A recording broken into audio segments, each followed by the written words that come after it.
ಸ್ತೋತ್ರಪ್ಪ ಸ್ತೋತ್ರಪ್ಪ. Hallelujah hallelujah. ಎಲ್ಲ ಕರಗಳನ್ನು ಮೇಲಕ್ಕೆತ್ತಿ ದೇವರಿಗೆ ಮಹಿಮೆಯನ್ನು ಸಲ್ಲಿಸಿ ಹಲ್ಲೆಲೂಯಾ ಹಲ್ಲೆಲೂಯಾ. ಆಮೆನ್. ನಾವು ಉಳಿದಿರುವುದು ನಿಂತಿರುವುದು ಆತನ ಒಂದು ಶುದ್ಧ ಕೃಪೆ.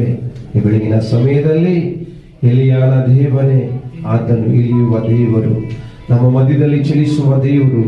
ಆತನು ಅಗ್ನಿಯ ಆಗಿ ನಮ್ಮ ಮಧ್ಯದಲ್ಲಿ ಬೆಂಕಿಯ ಹಾಗೆ ನಮ್ಮ ಮಧ್ಯದಲ್ಲಿ ಇಳಿದು ಬರುವ ದೇವನಾಗಿದ್ದಾನೆ. ಬೆಳಗಿನ ಸಮಯದಲ್ಲಿ ಎಲ್ಲರೂ ಒಪ್ಪಿಸಿಕೊಟ್ಟವರಾಗಿ, ಪವಿತ್ರಾತ್ಮನಿಗೆ ಎಲ್ಲರೂ ಒಪ್ಪಿಸಿಕೊಟ್ಟವರಾಗಿ, ದೇವರೇ ನಿನ್ನ ನಾಮವನ್ನು ಮಾತ್ರ ನಾವು ಸಂಪೂರ್ಣ ಮನಸ್ಸಿನಿಂದ ನಾವು ಆರಾಧಿಸುತ್ತೇವೆ.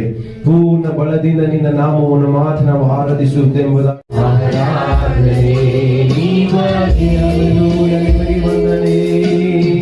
ತಂದೆ ಮಗ ಪವಿತ್ರಾತ್ಮನೇ,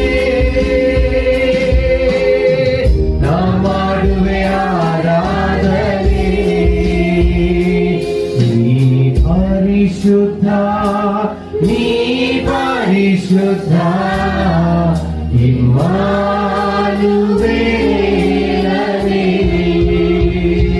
ನೀ ಪರಿಶುದ್ಧ, ನೀ ಪರಿಶುದ್ಧ, ಇಮ್ಮಾನುವೇಲನೇ.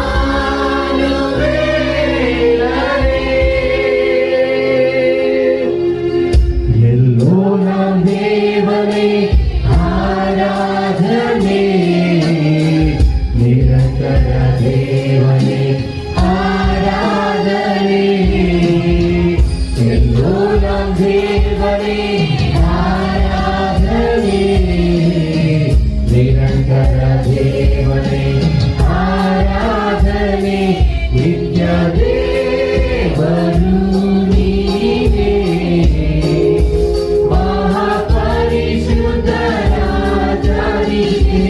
ನಿತ್ಯ ದೇವರು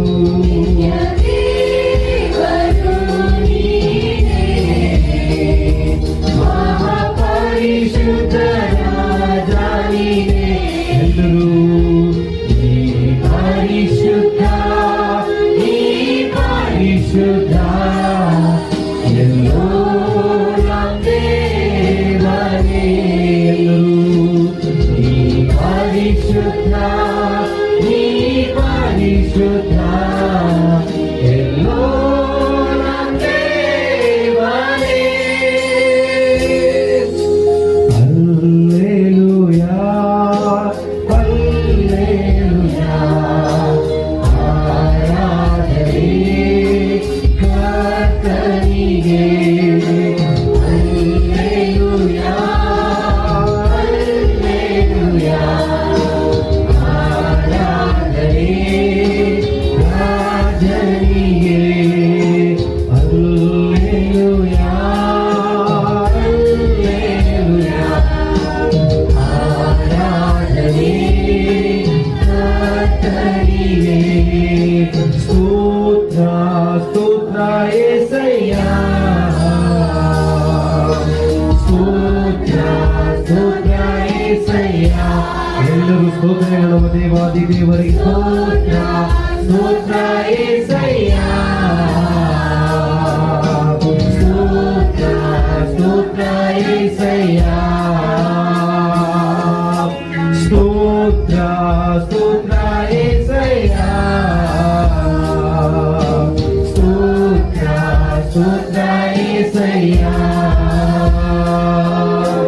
ಬೇಟೆಗಾರನ ಬಲೆಯಿಂದಲೂ ಮರಣಕರ ವ್ಯಾಧಿಯಿಂದಲೂ, ಬೇಟೆಗಾರನ ಬಲೆಯಿಂದಲೂ ಮರಣಕರ ವ್ಯಾಧಿಯಿಂದಲೂ ತಪ್ಪಿಸಿದವನು ನೀನೇ యేసయ్ಯ.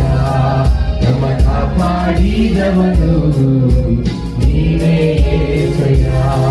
ನನ್ನ ತಪ್ಪಿಸಿದವನು ನೀನೇ యేಸయ్ಯ. ನನ್ನ ಕಾಪಾಡಿದವನು ನೀನೇ యేಸయ్ಯ. ನಿನ್ನ ರಕ್ತ ಕೋಟೆಯಲ್ಲಿ ನನ್ನ ಮರೆ ಮಾಡಿದೆ, ಮರೆ ಮಾಡಿದೆ, ದೇವ ಕಾಪಾಡಿದೆ. ಮಾಡಿದೆ ಮಾಡಿದೆ ದೇವ ಕಾಪಾಡಿದೆ ನಿನ್ನ ರಕ್ತ ಕೋಟೆಯಲ್ಲಿ ನನ್ನ ಮಾಡಿದೆ ದೇವ ಕಾಪಾಡಿದೆ ನಿನ್ನ ಶಿಲುಬೆಯ ನೆರಳಲ್ಲಿ ಮಾಡಿದೆ ದೇವ ಕಾಪಾಡಿ ಸ್ತೋತ್ರ ಸ್ತೋತ್ರ యేసయ్య ಸ್ತೋತ್ರ ಸ್ತೋತ್ರ యేసయ్య హల్లెలూయా స్తోత్ర స్తోత్ర యేసయ్య స్తోత్ర స్తోత్ర యేసయ్య స్తోత్ర స్తోత్ర యేసయ్య స్తోత్ర స్తోత్ర యేసయ్య போலே உங்க பிரசன்னத்தை விட்டுட்டு எப்படி வாழுவே உங்க சமூகத்தை மறந்து அப்பா நீங்க எனக்கு இருக்க பயமில்லையே என் தகப்பா நீங்க சுமந்து கொள்ள கலக்கமில்லையே அப்பா நீங்க எனக்கு இருக்க பயமில்லையே என் தகப்பா நீங்க சுமந்து கொள்ள கலக்கமில்லையே நீங்க போதும் நீங்க போதும் நீங்க போதும் நீங்க போதும் நீங்க போதும் நீங்க போதும் எங்கப்பா போல உங்க பிரசன்னத்தை விட்டுட்டு எப்படி வாழுவே உங்க சமூகத்தை மறந்து எதிர்பார்த்த உறவுகள் எரித்துவினாலும் கைகோர்த்த உறவுகள் விலகி சென்றாலும் எதிர்பார்த்த உறவுகள் எரித்துவினாலும் கைகோர்த்த உறவுகள் விலகி சென்றாலும் எப்ராயிம் என்னை கைவிடுவீரோ இஸ்ரவேல் என்னை மறந்திடுவீரோ எப்ராயிம் என்னை கைவிடுவீரோ இஸ்ரவேல் என்னை மறந்திடுவீரோ அப்பா நீங்க எனக்கு இருக்க கை தாளம் போடுங்க தாளம் கரெக்டா தாளம்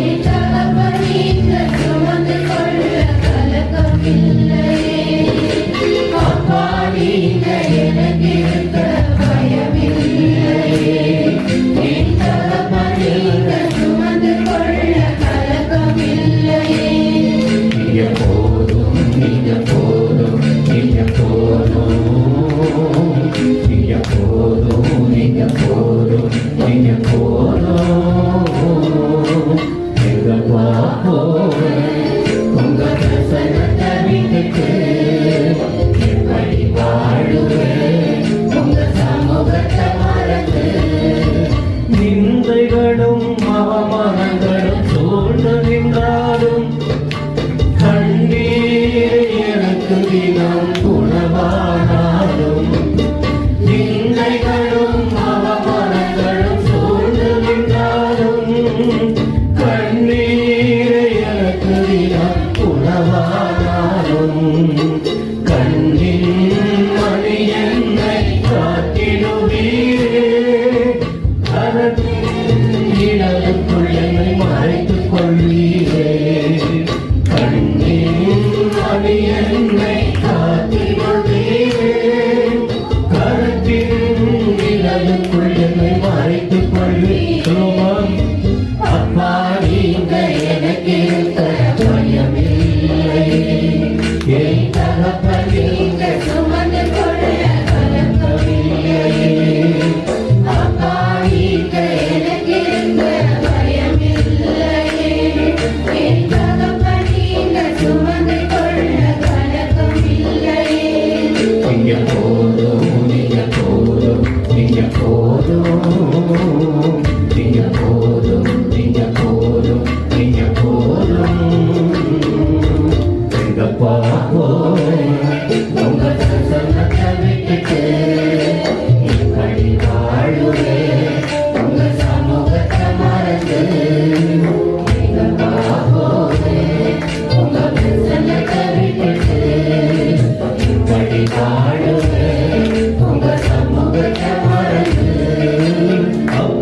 இங்க எனக்கு இருக்க பயமில்லையே. என் தகப்பன் இங்க சுமந்து கொள்ள கலக்கமில்லையே. அப்பா நீங்க எனக்கு இருக்க பயமில்லையே. என் தகப்பன் இங்க சுமந்து கொள்ள கலக்கமில்லையே. நீங்க போதும், நீங்க போதும், நீங்க போதும், நீங்க போதும், நீங்க போதும், நீங்க போதும். ஓகே, இன்னைக்கு நான் சகரியா 4:6 மையமா வச்சுதான் கர்த்தருடைய வார்த்தையை உங்களுக்கு சொல்லி கொண்டிருக்கிறோம். ಜಕರಿಯ 4ನೇ ಅಧ್ಯಾಯ 6ನೇ ವಚನವನ್ನು ಮುಖ್ಯತ್ವವಾಗಿ ಇಟ್ಟು ದೇವರ ಸಂದೇಶವನ್ನು ನಿಮಗೆ ಕೊಡುತ್ತಿದ್ದೇವೆ. ஒவ்வொரு நாளும் ஒவ்வொரு விதமா ஆண்டவர் நம்மோடு இடைப்பட்டு கொண்டிருக்கிறார். ಪ್ರತಿಯೊಂದು ದಿನವೂ ಪ್ರತಿಯೊಂದು ಕಾರ್ಯಗಳನ್ನು ಕೊಟ್ಟು ದೇವರು ನಮ್ಮೊಟ್ಟಿಗೆ ಮಾತನಾಡುತ್ತಿದ್ದಾರೆ. தேவன் இங்க இருக்கிறாருங்கிற பயமும், தேவன் என்னோடு பேசுகிறாருங்கிற உணர்வும், தேவ வார்த்தை கேட்டு நான் வாழ வேண்டும் என்ற முடிவும் நமக்கு இருந்தால் மட்டும்தான் கர்த்தருக்கு மகிமையாய் இருக்க முடியும். ದೇವರು ಇಲ್ಲಿದ್ದಾರೆ, ನನ್ನೊಟ್ಟಿಗೆ ಮಾತನಾಡುತ್ತಿದ್ದಾರೆ, ನಾನು ಆತನಿಗಾಗಿ ಜೀವಿಸಬೇಕು ಎಂಬ ಗ್ರಹಿಕೆ ನಮ್ಮಲ್ಲಿ ಇರುವುದಾದರೆ ಮಾತ್ರ ಈ ವಾಕ್ಯವು ನಮ್ಮ ಜೀವಿತಕ್ಕೆ ಅಳವಡೆಯಾಗುತ್ತದೆ. கடந்த வாரத்தில் நான் இங்கே செய்தி கொடுத்த போது கர்த்தரின் வார்த்தை, சேனைகளின் கர்த்தர், அவர் வார்த்தையால் உண்டான மாற்றம், மனுஷனின் வார்த்தை, தேவ வார்த்தையை ஏற்றுக்கொண்டு வாழ்ந்தால் என்ன நடக்கும், இதைதான் கடந்த வாரத்தில் கர்த்தருடைய வார்த்தை எனக்கு உணர்த்தி உங்களுக்கு சொல்லப்பட்டது. ಕಳೆದ ವಾರದಲ್ಲಿ ದೇವರು ನಮ್ಮ ಬೋಧಕರೊಟ್ಟಿಗೆ ವಾಕ್ಯಗಳನ್ನು ಕೊಟ್ಟು ಆ ವಾಕ್ಯವನ್ನು ನಮಗೆ ಬೋಧಕರು ಹೇಳಿದರು. ದೇವರ ವಾಕ್ಯ, ಸೈನ್ಯಾಧೀಶ್ವರನಾದ ಯೆಹೋವನ ಮಾತು, ಅದು ಮಾತನ್ನು ಕೇಳಿದವರು ಯಾವ ರೀತಿ ನಡೆದುಕೊಂಡರು, ಅವರ ಜೀವಿತ ಏನಾಯಿತು ಎಂಬುದಾಗಿ ನಾವು ಧ್ಯಾನ ಮಾಡಿದ್ದೇವೆ. இந்த இடத்துல நீங்க சத்தியத்துல வளர்ந்து சாட்சியா இருக்கணும், கனி கொடுக்கணும், தெய்வத்தை விட்டுவிடக் கூடாது, எந்த நிலையிலும் தெய்வத்துக்காக இருக்க வேண்டும் என்றுதான் இந்த இடத்தில் தேவன் பேசுகிறார். அதை நீங்க ஏற்று வாழ்ந்தால்தான் உங்களுக்கு கரும்பு இருக்கு, கண்ணால பார்த்துக்கிட்டு இருந்தா போதாது, அதை வாங்கி கடிச்சு ருசிக்கும் போதுதான் அதனுடைய ருசி என்னன்னு சத்தமா சொல்லுங்க. அதை போலதான் ஜபத்திலும் வசனத்திலும் ஆலயத்திலும், இல்லைன்னா நீங்க வந்து பிரயோஜனமே இல்லை. வருவதினால் வாழ்க்கையில் ஒரு மாற்றம் வர வேண்டும். ದೇವರ ಸಮ್ಮುಖಕ್ಕೆ ಬರುವಾಗ ನಮ್ಮ ಜೀವಿತದಲ್ಲಿ ಒಂದು ಬದಲಾವಣೆ ಇರಬೇಕು. ದೇವರ ವಾಕ್ಯವನ್ನು ಕೇಳಿ ಅದಕ್ಕೆ ತಕ್ಕಂತೆ ನಡೆದುಕೊಳ್ಳುವುದಾದರೆ, ಅದರ ಕ್ರಿಯೆಗಳಲ್ಲಿ ನಾವು ಇರುವುದಾದರೆ ಅದರ ಪ್ರತಿಫಲವನ್ನು ನಾವು ಅನುಭವಿಸಲು ಸಾಧ್ಯ. தேவன் எல்லாரை குறித்தும், உலகத்தை குறித்து, சமுதாயத்தை குறித்து, சபையை குறித்து, ஏன் உங்களை குறித்து ஒரு பெரிய நோக்கம் இருக்கு. மற்றவங்க தான் புரிஞ்சுக்கல, எதை பிறந்த சாக போறோம் நினைச்சுக்கிட்டு இருக்கிறோம். ஒவ்வொரு நபரை குறித்து தேவன் தெளிவான நோக்கத்தை வைத்திருக்கிறார்ங்கிற அந்த ஒரு உணர்வை நாம் அறிந்து கொண்டால், அது என்ன நோக்கம், என்ன கர்த்தர் என்ன பண்ண போறாரு, அதை நோக்கி கவனம் செலுத்தி ಮುನ್ನೇರುಗರ ಮಕ್ಕಳಾಗಿ ಇರಕ ಮುಡಿಯುಂ. ಪ್ರತಿಯೊಬ್ಬರ ಜೀವಿತದಲ್ಲಿ ದೇವರು ಒಂದು ಉದ್ದೇಶವನ್ನು ಇಟ್ಟಿದ್ದಾರೆ. ಆ ಉದ್ದೇಶ ಏನು ಎಂಬುದಾಗಿ ನಮ್ಮನ್ನು ಪರಿಶೋಧಿಸಿ ನಡೆದುಕೊಳ್ಳುವುದಾದರೆ ಅದು ನೆರವೇರುವುದು. அப்ப தேவனுடைய நோக்கம் நிறைவேறணும்னா, ஒரு மனுஷன் பாருங்க, ஒரு வீட்டுல அல்லது வேற யாரோ ஒரு காரியம் நடக்கணும்னா திரும்ப திரும்ப பேசிக்கிட்டே இருப்பாங்க. அவங்கள கூப்பிடுவாங்க, அவங்கள்ட்ட பேசுவாங்க, முடிச்சிட்டீங்களா இல்ல அப்படின்னா கோவம் வரும். பொறுப்பு கொடுக்கிறவர்கள் இதை நீங்க முடிக்கலன்னா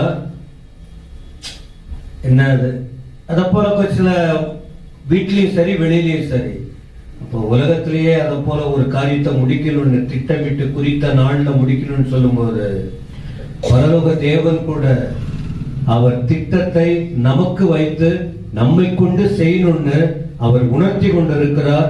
அந்த வழியை காட்டி நடத்தி கொண்டிருக்கிறார். ಲೋಕದಲ್ಲಿ ನೋಡುವಾಗ ಒಂದು ಕುಟುಂಬದಲ್ಲಿಯೋ ಒಬ್ಬರ ಜೀವಿತದಲ್ಲಿಯೋ ಯಾವುದೋ ಒಂದು ಕಾರ್ಯವನ್ನು ಮಾಡಬೇಕೆಂಬುದಾಗಿ ನಾವು ಪ್ರಯಾಸ ಪಡುತ್ತೇವೆ. ಆಗ ನಾವು ಮಾತನಾಡುತ್ತಾನೆ ಇರುತ್ತೇವೆ, ಇದು ಆಯ್ತಾ ಅದಾಯ್ತಾ ಎಂಬುದಾಗಿ. ಒಂದು ವೇಳೆ ಅದು ಮಾಡದೇ ಇರುವಾಗ ಕೋಪ ಬರುತ್ತದೆ.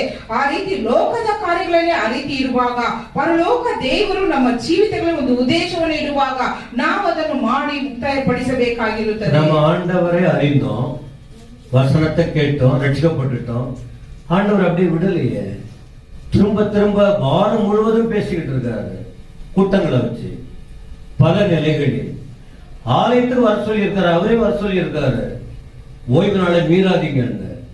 ஏன்னா ஆண்டவருக்கு தெரியும், ஜனங்கள் உலகத்தை ரொம்ப நேசிக்கிறவங்க, அவரை நேசிக்க மாட்டாங்க, மற்றதுக்கெல்லாம் நேரத்தை செலவழிப்பாங்க, தெய்வத்துக்கு நேரத்தை செலவழிக்க மாட்டாங்க. ஆனா இங்க வந்து அவங்களுக்கு ரொம்ப போர் அடிக்கும், விட்டு கொடுக்கவே மாட்டாங்க. ஆனா ஆண்டவர் சொல்லி இருக்காரு, வந்து வந்து திரும்ப திரும்ப திரும்ப திரும்ப அவரை துதித்து பாடி ஆராதித்து அவர் வசனத்தை கேட்கும்படி. இப்ப கூட பாருங்க, அவருடைய வசனம் கேட்டுக்கிட்டே இருக்கிறோம். எத்தனை பேர் கீழ்ப்படிஞ்சு வாழுறோங்கிறது வேற, ஆனால் ஆண்டவர் பேசிக்கிட்டே இருக்காரு, திரும்ப திரும்ப பேசுறாரு. எவ்வளவு கேட்கிறோமோ ஒண்ணு ஆசீர்வாதம் இல்லைன்னா பின்னால நியாய தீர்ப்பு வரும். ஆண்டுடைய வார்த்தையை ஏற்று கேட்டு ஏற்று வாழ்ந்தால் ஆசீர்வாதம். தேவனுடைய வார்த்தையை கேட்டு என் வழியில நாம் போனா நியாய தீர்ப்பு வரும். இத நீங்க ரெண்டுமே பிரசங்கிக்கிறவங்களுக்கு கேட்கிறவங்களுக்கும் எல்லாருமே இந்த கவனம் வைத்து வாழ வேண்டும். ನಾವು ದೇವರನ್ನು ಕಂಡುಕೊಂಡು ದೇವರ ವಾಕ್ಯಗಳಲ್ಲಿ ನಿರತರಾಗಿರುವಾಗ ಅಷ್ಟೇ ದೇವರು ನಮ್ಮನ್ನು ಬಿಟ್ಟು ಬಿಡಲಿಲ್ಲ. ಯಾಕೆಂದ್ರೆ ದೇವರ ಸಮ್ಮುಖಕ್ಕೆ ಬರಬೇಕು, ದೇವರ ವಾಕ್ಯಗಳನ್ನು ಓದಬೇಕು, ಧ್ಯಾನ ಮಾಡಬೇಕು. ಯಾರು ದೇವರ ವಾಕ್ಯವನ್ನು ಕೇಳಿ ಅದಕ್ಕೆ ತಕ್ಕಂತೆ ನಡೀತಾರೋ ಅಂತವರಿಗೆ ಆಶೀರ್ವಾದ. ಒಂದು ವೇಳೆ ನಡೆಯದೆ ಹೋಗುವುದಾದ್ರೆ ನ್ಯಾಯ ತೀರ್ಪು. தேவனுடைய திட்டம் நம்ம மேல இருக்குன்னா அவர் நம்மளை நேசிக்கிறார்னு அர்த்தம். நம்ம மேல ஒரு பெரிய யோசனை வைத்திருக்கிறார். திட்டத்தை நமக்கு கொடுத்து நம்ம உயர்த்தணும், பயன்படுத்தணும், சந்தோஷப்படுத்தணும், நம்மை ஆசீர்வதிக்கணும். கர்த்தர் யோசனை வச்சிருக்கிறாரு. அதை நாம புரிந்து முன்னேறி போனால் கர்த்தர் வைத்திருக்கிற ஆசீர்வாதத்தை அனுபவித்து அவருக்கு நன்றி சொல்லுகிற மக்களாய் மாற முடியும். ದೇವರು ನಮ್ಮ ಜೀವಿತದಲ್ಲಿ ಒಂದು ಉದ್ದೇಶವನ್ನು ಇಟ್ಟಿರುವ ಕಾರಣ ಎಂದರೆ ನಾವು ಸಂತೋಷವಾಗಿರಬೇಕು. ಆತನು ಕೊಡುವ ಆಶೀರ್ವಾದಗಳನ್ನು ನಾವು ಹೊಂದಿಕೊಂಡು ಅದನ್ನು ನಾವು ಸ್ವತಂತ್ರವಾಗಿ ಅನುಭವಿಸಬೇಕು ಎಂಬುದಾಗಿ ಇರುತ್ತದೆ. 16 வயதில் என் மேல எனக்கு நான் பிறக்கிறதுக்கு முன்னாடியே கர்த்தர் நோக்கம் வச்சிருக்காரு. எனக்கு தெரியல. 16 வயதில் கர்த்தருடைய வார்த்தை உள்ள வந்து வாழ்க்கையை ஒப்பு கொடுத்தார். 19 வயசு வரைக்கும் புரியல. மீண்டும் மீண்டும் ஆண்டவர் எப்பொழுதும் பேசிக் கொண்டிருப்பார். 19 வயதுல அவருடைய வார்த்தைக்கு அர்ப்பணித்தார். இன்று வரைக்கும் ஆண்டவர் நடத்தி வருகிற விதம், இங்க வந்த அந்த 39, 38, 39 வருஷமா வந்த நீங்க பார்த்துக்கிட்டு இருக்கீங்க. ஆண்டவர் என்ன நடத்துறாரா, விட்டுட்டாரா? என்ன போஷிக்கிறாரா, விட்டுட்டாரா? என்ன ஆசீர்வதிக்கிறாரா, பயன்படுத்துறாரா, இல்லையா? உங்களுக்கு தெரியும். அப்ப தேவன் வைத்த திட்டம் ஒவ்வொரு மேல இருக்கு. அந்த திட்டத்தை புரிந்து அதற்குள்ள அர்ப்பணித்து செயல்பட்டால் அந்த ஆசீர்வாதத்தை நினைச்சு சந்தோஷப்படுவோம். ನಮ್ಮ ಬೋಧಕರು ಹುಟ್ಟುವುದಕ್ಕೆ ಮುಂಚಿತವಾಗಿ ದೇವರ ಉದ್ದೇಶವು ಅವರ ಜೀವಿತದಲ್ಲಿ ಇತ್ತು. ಆದರೆ 16ನೇ ವಯಸ್ಸಿನಲ್ಲಿ ದೇವರ ವಾಕ್ಯವು ಹೃದಯದೊಳಗೆ ಹೋಯಿತು. ಆದರೆ 19 ವರ್ಷದವರೆಗೂ ಅದರ ಕುರಿತು ಅವರಿಗೆ ಯಾವ ಒಂದು ಪ್ರಯೋಜನವಾಗಲಿಲ್ಲ, ಅರ್ಥವಾಗಲಿಲ್ಲ. ಆದರೆ 19ನೇ ವರ್ಷದಲ್ಲಿ ಅವರು ಒಪ್ಪಿಸಿಕೊಟ್ಟರು. ಇದುವರೆಗೂ ದೇವರನ್ನು ಬಿಡಲಿಲ್ಲ. ದೇವರು ಇಟ್ಟಿರುವ ಉದ್ದೇಶಗಳನ್ನು ಅವರು ನೆರವೇರಿಸುತ್ತಾ ಬರುತ್ತಿದ್ದಾರೆ. ಅದಕ್ಕೆ ದೇವರು ಅವರನ್ನು ಮೇಲೆ ಮೇಲೆ உன்னத படிசுத்திருவதற்கு நம்ம கண்ணுகளும் காணுத்தானே ಇದೆ. இங்க கூட ஆண்டவர் திரும்பவும் பேசுறார். போன வாரம் வந்தீங்கல்ல, வசனத்தை பேசணும். அப்ப இந்த வாரம் எதுக்கு? ஏன்னா வாரம் முழுவதும் நம்ம கர்த்தருக்காக வாழல. ஒரு நாளைக்கு 600க்கு மேல நம்ம தப்பு செய்யறோமா? காலையில் சாம் பேசினாரு. ஒரு நாளைக்கு மனுஷங்க பொய் மேல போய் சொல்லிக்கிட்டு இருக்கோம், நம்மையும் தெரியாமல அவ்வளவு தவறு நாம செஞ்சுக்கிட்டு இருக்கிறோம். ஒரு நாளைக்கு வாரம் முழுவதும் பாருங்க. ஆனா அந்த நம்ம நினைச்சுக்கிட்டோம் கரெக்டா இருக்கிறோம்னு, அந்த நிலையில தான் உட்கார்ந்து இருக்கிறோம். ஆனா திரும்பவும் கர்த்தருடைய வார்த்தை நம்மை நோக்கி எதுக்கு தெரியுமா? அட்லீஸ்ட் அவருக்காக வாழ, என் பிள்ளைங்க வாழணும், என் வார்த்தையின்படி இருக்கணும் என்பதற்காக ஆண்டவர் மீண்டும் கர்த்தருடைய வார்த்தையை அங்க வேதத்துல படிக்க போறோம், அங்கேயும் பேசுகிறார், இப்போ நம்மோட பேசிட்டு இருக்காரு. ಕಳೆದ ವಾರ ದೇವರ ವಾಕ್ಯವನ್ನು ನಾವು ಕೇಳಿದ್ದೇವೆ. ಆದ್ರೆ ವಾರವೆಲ್ಲ ನಾವು ಎಷ್ಟೋ ತಪ್ಪುಗಳನ್ನು ಮಾಡುತ್ತೇವೆ. ಪಾಸ್ಟರ್ ಸಾಮ್ ಅವರು ಹೇಳಿದ್ರು 600 ಸಾರಿ ನಾವು ಒಂದು ದಿನಕ್ಕೆ ತಪ್ಪುಗಳನ್ನು ಮಾಡುತ್ತೇವೆ ಎಂಬುದಾಗಿ. ಹಾಗಾದ್ರೆ ಮತ್ತೆ ಯಾಕೆ ಈ ದಿನ ಬಂದಿದ್ದೇವೆ? ದೇವರ ವಾಕ್ಯವು ನಮ್ಮ ಕಿವಿಗೆ ಬೀಳಲಿದೆ, ನಾವು ಕೇಳಿ ನಮ್ಮನ್ನು ಒಪ್ಪಿಸಿ ಕೊಡಬೇಕು ಎಂಬ ಆ ಗ್ರಹಿಕೆಯನ್ನು ಗ್ರಹಿಸಬೇಕೆಂಬ ಉದ್ದೇಶದಿಂದಲೇ. சகரியா 4:8 பாருங்க. 4ஆம் அதிகாரம் 8ஆம் வசனத்தில் பின்னும் கர்த்தருடைய வார்த்தை எனக்கு உண்டாகி. சகரியாவுக்கு இதுக்கு முன்னாடி பேசி வராரு, பலமுறை பேசிட்டு வராரு. ஆனா மீண்டும் ஒரு முறை பேசினதை நாம் இந்த அதிகாரத்தின் தலைப்புல பார்த்தோம் போன வாரத்துல. ஆனா இந்த 8ஆம் வசனத்தில் பார்க்கும்போது மனுஷனோடு ஆண்டவர் மறுபடியும் பேசுகிறார். ஒரு முறை பேசிட்டு விடலையே. தேவ நோக்கம் நிறைவேறணும்னா, தேவ நோக்கத்தை மனுஷங்க நிறைவேற்றணும்னா திரும்ப திரும்ப திரும்ப பேசிக்கிட்டு தான் இருப்பா. அதை நீங்க ஏற்றுக்கொண்டு வாழும் போதுதான் எதுக்காக ஆண்டவர் பேசுகிறார் புரிந்து, துவக்கத்தில் தெரியாது, முடிவில் தான் அந்த மேன்மை விளங்கும். ಜಕರೀಯನ ಪುಸ್ತಕ 4ನೇ ಅಧ್ಯಾಯ 8ನೇ ವಚನ. ಮೊದಲನೇ ವಚನದಲ್ಲಿ ದೇವರು ಜಕರೀಯನೊಟ್ಟಿಗೆ ಮಾತನಾಡುತ್ತಾರೆ. ಇಲ್ಲಿ 8ನೇ ವಚನ ನೋಡುತ್ತೇವೆ, ಅಲ್ಲದೆ ಯೆಹೋವನು ಈ ವಾಕ್ಯವನ್ನು ನನಗೆ ದಯಪಾಲಿಸಿದ್ದಾನೆ ಎಂಬುದಾಗಿ. ಹಾಗಾದ್ರೆ ಮತ್ತೆ ಮತ್ತೆ ಯಾಕೆ ಮಾತನಾಡುತ್ತಾರೆ? ಆದ್ರೆ ವಾಕ್ಯಗಳನ್ನು ಕೇಳಿ ನಾವು ಯಾವುದೋ ಒಂದು ಉದ್ದೇಶವನ್ನು ನೆರವೇರಿಸುವುದಕ್ಕಾಗಿ. 9ನೇ ವಚನ படிங்க. ಜೆರುಬ್ಬಾಬೆಲನ ಕೈಗಳು ಈ ಆಲಯದ ಅಸ್ತಿವಾರವನ್ನು ಹಾಕಿವೆ, ಆ ಕೈಗಳೇ ಇದನ್ನು ಪೂರೈಸುವವು. ಆಗ ನನ್ನನ್ನು ನಿಮ್ಮ ಬಳಿಗೆ ಕಳುಹಿಸಿದವನು சேனாதீஸ்வர யெகோவனே என்று நினை게 ಗೊತ್ತಾಗುವುದು. அப்ப இங்க தேவனுடைய நோக்கம் ஒரு மனுஷன் மேல இருக்கு. இந்த மனுஷனை கொண்டு ஒரு காரியம் செய்யணும்னு சொல்லிதான் சகரியா என்ற தீர்க்கதரிசி மூலமா சொல்லிட்டு வர்றாரு. செருபாபேல் என்ற அந்த மனுஷனை ஆண்டவர் குறி வச்சார். இவனை கொண்டுதான் ஒரு தேவ திட்டத்தை நிறைவேற்றணும். ஆனா யார் மூலமா ஆண்டவர் பேசுகிறார்?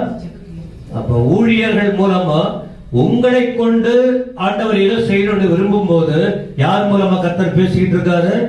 ஊழியக்காரங்க மூலமா பேசுகிறார். இது பேசுறது உங்களுக்கு தான், உங்க வாழ்க்கைக்கு தான். ஆனா இதை ஏற்று வாழ்ந்தால் அந்த திட்டம் என்னன்னு அதை நினைச்சு நீங்க ಮಗಿಸಿ ಕೊಳ್ಳುವಿಗೆ. ಇಲ್ಲಿ ದೇವರು ಜೆರುಬ್ಬಾಬೆಲನ ಮೇಲೆ ಒಂದು ಉದ್ದೇಶವನ್ನು ಇಟ್ಟಿದ್ದಾರೆ. ಆತನೇ ದೇವರ ಕಾರ್ಯಗಳನ್ನು ಮಾಡಬೇಕೆಂಬ ಕಾರಣದಿಂದ ಜಕರೀಯನ ಮುಖಾಂತರವಾಗಿ ಜೆರುಬ್ಬಾಬೆಲನಿಗೆ ವಾಕ್ಯಗಳು ಹೋಗುತ್ತೆ. ಈಗ ಬೋಧಕರು, ದೇವರು ಬೋಧಕರಿಗೆ ವಾಕ್ಯಗಳನ್ನು ಕೊಟ್ಟಿದ್ದಾರೆ. ಆ ವಾಕ್ಯಗಳು ನಮಗೆ ಸಾಲಪಡುತ್ತಾ ಇದೆ. ನಾವು ಆತನ ಉದ್ದೇಶವನ್ನು ನೆರವೇರಿಸಬೇಕು. இந்த இடத்துல ரெண்டு காரியம் சொல்றாரு. 9ஆம் வசனத்துல 10வது வசனம் அடுத்த வாரம் பேசுறோம். ஒரு வசனம் தான் பேசிக்கிட்டு இருக்காங்க. ஏன்னா அதை பேசவே என்னால முடியல, அவ்வளவு விஷயங்கள் இருக்கு. ஓகே, ரெண்டு காரியம் சொல்றாரு. செருபாபேலோட பேசினார், 7ஆம் வசனத்துல பார்த்தோம், 6ஆம் வசனத்துல எல்லாம் பார்த்தோம். ஆனா 9ல பாருங்க, அவன் கையை அஸ்திபாரம் போடும், அவனே இதை கட்டி. எவ்வளவு பேர் இருந்தாங்கல்ல, எத்தனை பெரிய பெரிய ஆட்கள்லாம் இருந்தாங்க. இவர் ஏமாத்தலாம். அதான் சொல்ற, உங்களை சுற்றிலும் இந்த பகுதியில் எவ்வளவு பெரிய படிப்பாளிகள், அறிஞர்கள் எவ்வளவு பேர் இருக்காங்க. ஏன் உங்களை தெரிஞ்சுக்கிட்டு கோயில வந்து உட்கார வைக்கிறாரு? அதை நீங்க புரிஞ்சுக்கணும், இதெல்லாம் யோசிக்கணும். எவ்வளவோ பேர் இருக்காங்க, எவ்வளவோ பேர் இருக்காங்க. ஆனா நாம மற்றவங்களை கண்டு ஒரு உருன்னு இருப்போம், வாயில வந்தபடி எல்லாம் பேசுவோம். என்ன தகுதி இருக்கு?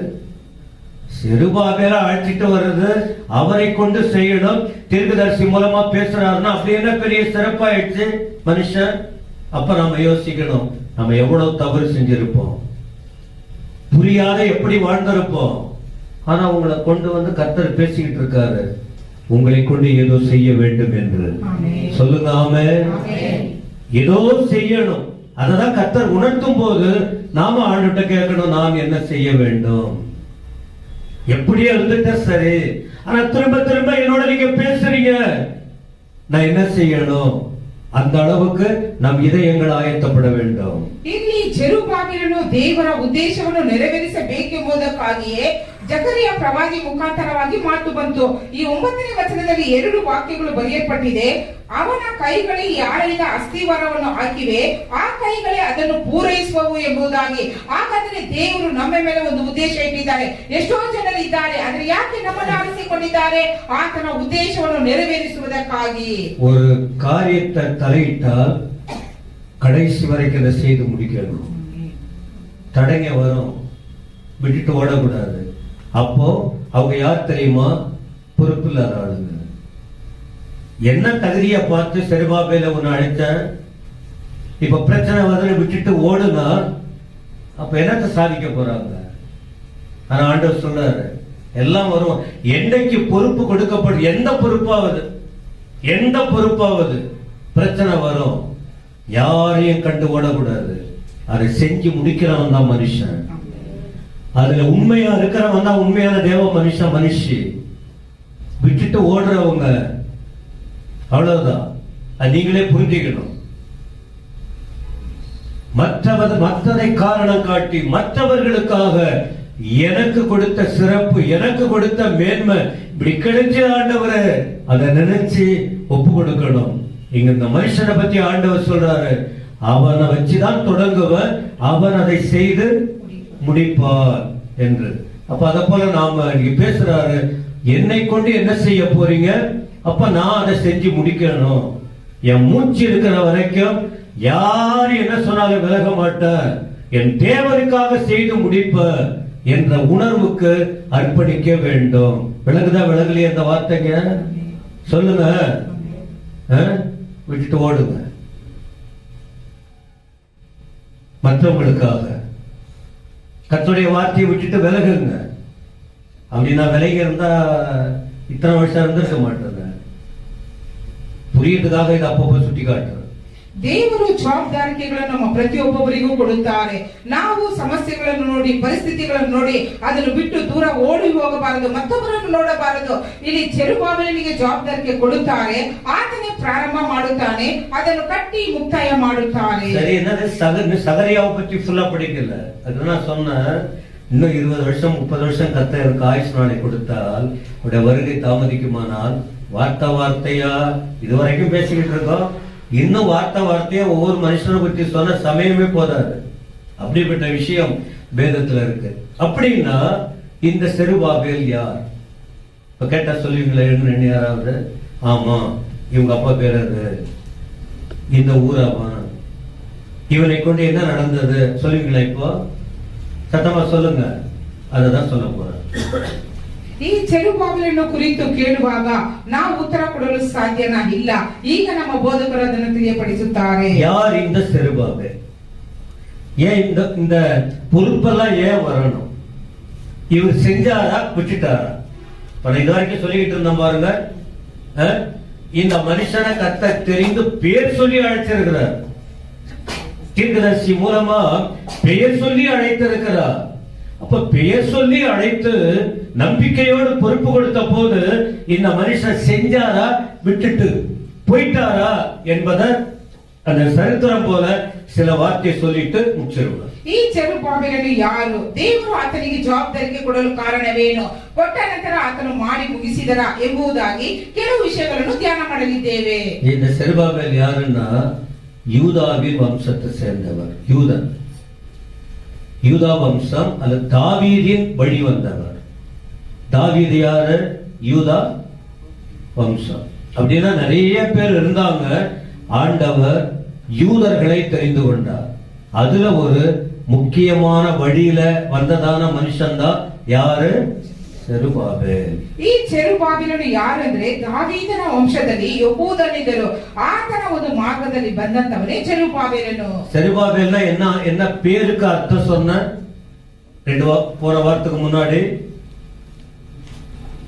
அப்படி சொல்லிட்டு போறீங்க. இயேசு கிறிஸ்து யாருடைய வித்து? ஸ்திரீ. இஸ்ன்னு சொல்லாதீங்க. ஸ்திரீயின் இஸ், ஸ்திரீயின் வித்து. யாரு? சத்தமா சொல்லுங்க. அப்போ செருபாபேல் யாரு? பாபிலோனின் வித்து. சொல்லியிருக்கேன், இதே மேடையில சொன்ன. செருபாபேலுடைய பேருக்கு அர்த்தம் என்ன? பாபிலோனின் வித்து அப்படின்னா சிரிக்கிறீங்க, என்ன சொல்றாருன்னு சரிங்க. ಯೇಸು ಕ್ರಿಸ್ತನು ಯಾರ ಸಂತತಿಯಿಂದ ಬಂದನೆಂದರೆ ಸ್ತ್ರೀಯ ಸಂತತಿ ಎಂಬುದಾಗಿ, ಆದರೆ ಇದು ಚೆರುಬಾಬಿಲೋನ್ ಎಂಬುದಾಗಿ ನೋಡುವುದಾದರೆ ಬಾಬಿಲೋನ್ನ ಸಂತತಿ ಎಂಬುದಾಗಿ ಅರ್ಥ. சரி, இவர் என்ன பண்ணாரு? ஜனங்கள் செய்த தவறால பாபிலோன் தேசத்துக்கு நிறைய பேர் சிறைபிடித்து கொண்டு போனாங்க. அப்படிப்பட்ட இடத்துல அங்க போய் இருந்தவர், அங்க பிறந்து அல்லது அங்கேயே வளர்ந்தவர், வளர்க்கப்பட்டவர் பாபிலோன் தேசத்தினுடைய அதனால்தான் பாபிலோனின் வித்துன்னு அவருடைய பேரு.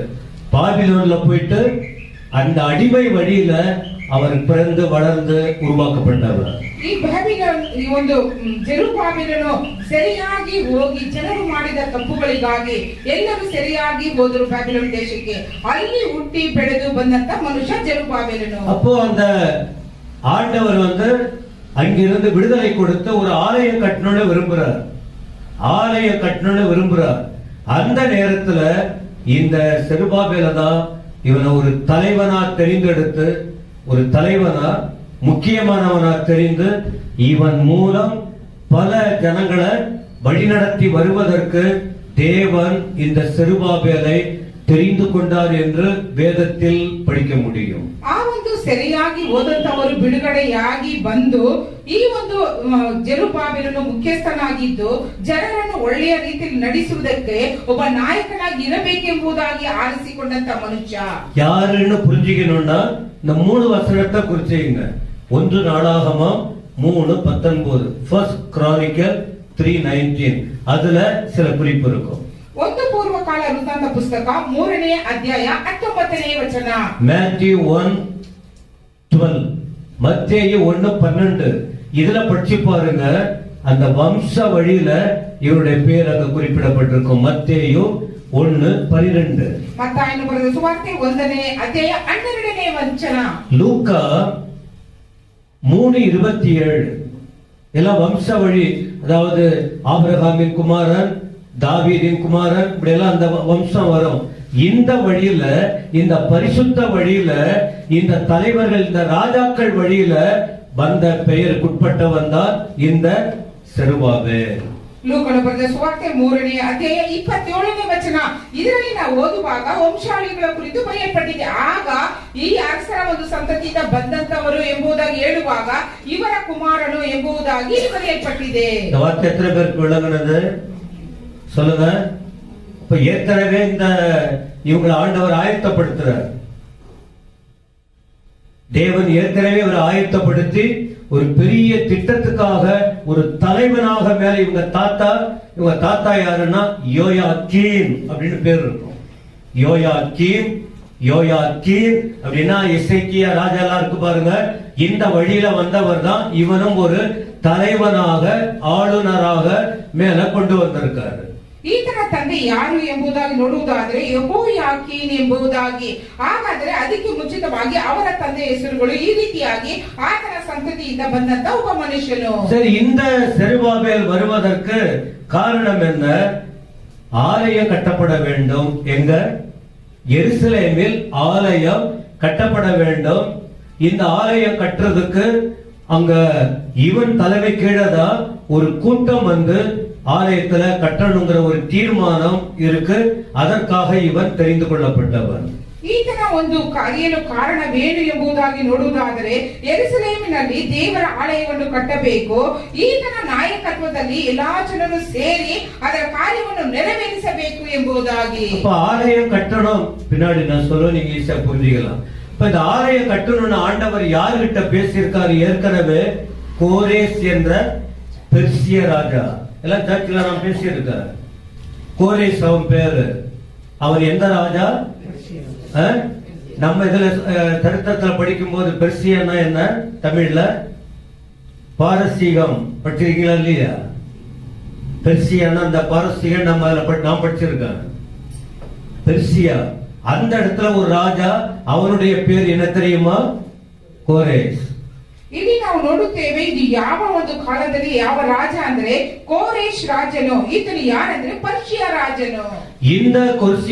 இந்த கோரேசை குறித்து ஆண்டவர் ஏசாயா மூலமா சொன்னது நீங்க உங்களுக்கு தெரியும்.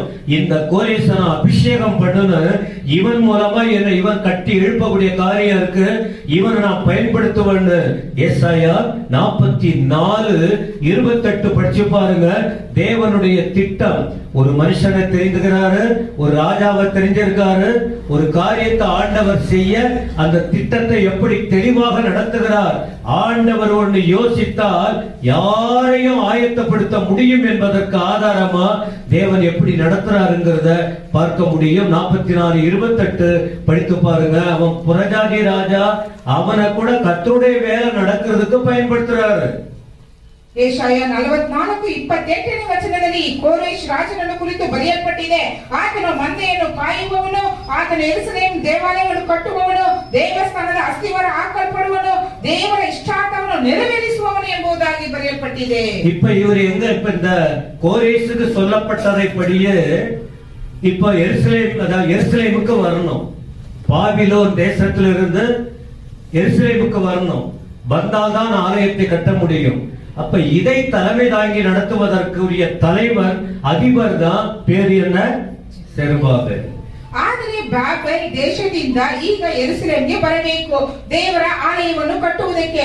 ಅದರ ನಾಯಕತ್ವವನ್ನು ವಹಿಸಿಕೊಂಡವನ ಹೆಸರೇ ಚೆರುಬಾಬೆಲನು. இவன் தலைமையில வந்த ஆட்கள் எத்தனை பேர் தெரியுமா? 42,360 பேர்.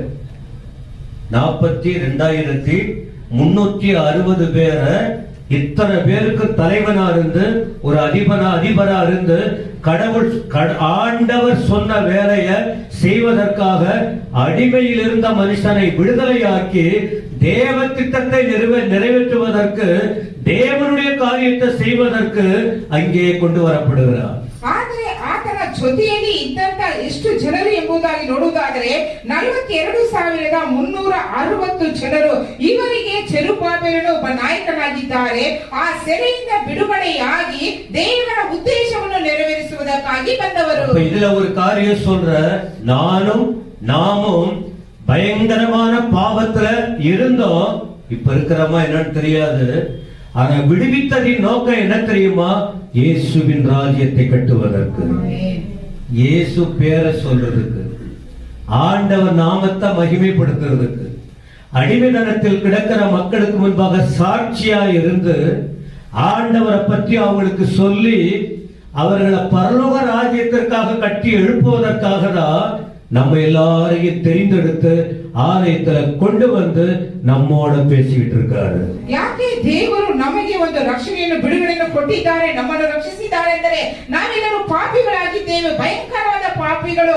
ಈಗಲೂ ನಾವು ಯಾವ ರೀತಿ ಇದ್ದೇವೆ ಗೊತ್ತಿರುವುದಿಲ್ಲ. ಆದರೆ ದೇವರ ರಾಜ್ಯವನ್ನು ಕಟ್ಟುವುದಕ್ಕೂ, ಆತನ ನಾಮವನ್ನು ಮಹಿಮೆ ಪಡಿಸುವುದಕ್ಕೂ, ಆತನ ಹೆಸರನ್ನು ಪ್ರಸಿದ್ಧ ಪಡಿಸುವುದಕ್ಕೂ ನಮ್ಮನ್ನು ಆರಿಸಿಕೊಂಡಿದ್ದಾರೆ. எருசலேமில் ஆலயம் கட்டணும்னா என்ன விஷயம் அது? இப்ப இது உங்களுக்கு தெரியணும், நீங்க தெரியணும். ஆனா ஞாபகம் வராது உங்களுக்கு. ஏற்கனவே தாவீது கிட்ட ஆண்டவர் ஒரு வார்த்தை சொன்னார். தாவீது உள்ளத்துல ஒரு எண்ணம் வந்தது, ஆலயத்தை கட்டணும்னு. ஆனா தாவீதால் கட்டுவதற்கு ஆண்டவர் அனுமதிக்கல. நீ கட்ட வேணாம், ஆனா உன் பையனாகிய சாலமோன் மூலமா தான் இந்த ஆலயத்தை நான் கட்டுவேங்கிற விஷயத்தெல்லாம் சொல்லி தாவீது முயற்சி பண்ணாரு. எல்லாம் சேகரித்து வைத்தாரு. தாவீது ஜனங்கள்கிட்ட சொல்லி இவரும் தன்னால் இயன்றத ஆலயம் கட்டுறதுக்கு ஆயத்தப்படுத்தி வைத்தார்.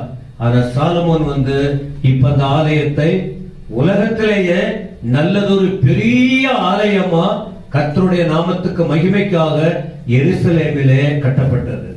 ದಾವೀದನು ದೇವರಿಗಾಗಿ ಒಂದು ಆಲಯವನ್ನು ಕಟ್ಟಬೇಕೆಂಬುದಾಗಿ ಪ್ರಯಾಸ ಪಟ್ಟರು. ಆದರೆ ದೇವರು ಆತನಿಗೆ ಹೇಳಿದರು, ನೀನು ಇದನ್ನು ಕಟ್ಟಬೇಕಾಗಿಲ್ಲ, ನಿನ್ನ ಮಗನಾಗಿರುವ ಸಾಲಮೋನನು ಕಟ್ಟುತ್ತಾರೆ ಎಂಬುದಾಗಿ. ಇದಕ್ಕಾಗಿ ದಾವೀದನು ಅನೇಕ ಪ್ರಯಾಸ ಪಟ್ಟು ಎಲ್ಲ ವಸ್ತುಗಳನ್ನು ಕೂಡಿಸಿದರು ಎಂಬುದಾಗಿ ನೋಡುತ್ತೇವೆ. ஆனா எருசலேமிலே கட்டப்பட்ட அந்த தேவாலயம் இடிக்கப்பட்டது.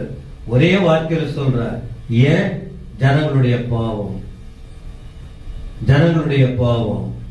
நம்முடைய பாவத்தால் நம்முடைய ஜனங்கள்லாம் இடிக்கப்படுவாங்க.